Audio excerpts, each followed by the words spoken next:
بسم الله الرحمن الرحيم اقرأ باسم ربك الذي خلق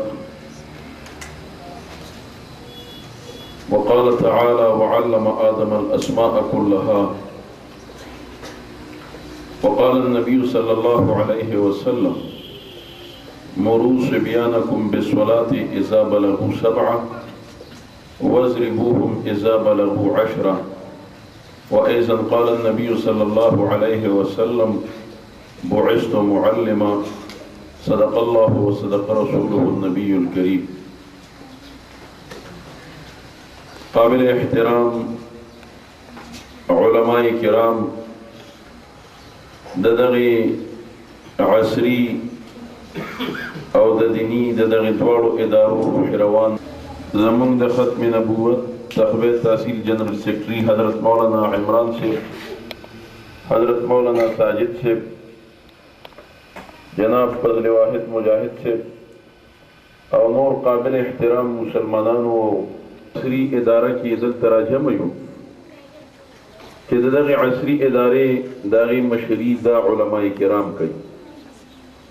او زمونږ د استاد د مسلمانانو د بچو د عصری علوم د حصول سره سلام د میډیا باندې یو پروپاګاندا پکې ده خو د میډیا سره راځي چې دا د علماو اختیار کې نه وو هغه پرنٹ میډیا وا کې الکترونیک میډیا وا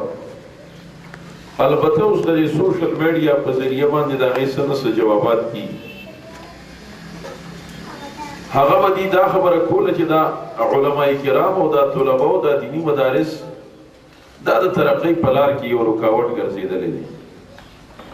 او دا د سکول او د کالج او د عصري تعلیمی ادارو دا خلک د دې مخالف دي. دا بالکل بی بنیاد خبره و خصوص کې د علماء سره د میډیا په لار باندې داسې سمونه چې د دې خبرو جوابات کړي دین اسلام او علماء کرام هغه مسلمانانو ته د دې خبرې ترغیب ورکړي چې تاسو د په دې عصري علومو کې هم د اغیارو په مقابله کې د تاسو مضبوط یې وَأَعِدُّوا لَهُمْ مَا اسْتَطَعْتُم مِّن قُوَّةٍ قرآن پاک کې الله فرمایي چې د دشمن مقابله کې تاسو قوت حاصل کړئ. دا د قرآن پاک اعجاز دی چې دا څه ټکی استعمال کړي چې د قیامت پورې په هر شعبه د مسلمانانو باندې دا پټ کیږي او حضور مبارک بیا دا غي تشریح کړی دا نو د نبی علیہ الصلوۃ والسلام کلام د فصاحت او د بلاغت قرآن په سپېمه درجه ده دا حضور مبارک د دې قوت تشریح کړی دی الا وهو الرمي دې ته گزار ویل کیږي چې دشمن درنه مقابله کې وړاندې د شي داغه درانیو کوشش وکړه کله چرته کې تاسو را میدان جنگ کې مخه ترازی نو چې دا کوم وسله داغه سره چې داغه نه مضبوط مسلح دی کله چرته کې ستا په تهذیب او په ثقافت باندې حمله اور کیږي په سیاسي میدان کې نو چې تاسو خپل اسلامی قیادت موجودی چې داغه تعاقب کولای شي کله د تحریر او د تصنیف په انداز کې د میډیا په انداز کې د چې کوم دینو اثر انداز کیږي او د اسلام د یو وحشت نه ډک صورت او شکل دنیا ته وړاندې کوي نو چې ته په هغه لاین کې داغه مقابله کولای شي وقعدوا لهم كل مرصد الله وایي چې ګوره په یو لار درنه داخلك مخکې نشي کله ساينس او د ټیکنالوژي کله عصري علوم او د ادارو سره داغه تعلقي کله هر خبري سره تعلقي چې مسلمان دي د اغه نه پدې کې وړاندې پدې وجه باندې ابن عربي رحمه الله شارح د بخاري دی هغه وی ما به اهم کارونو باندې سوچ کو نو یې په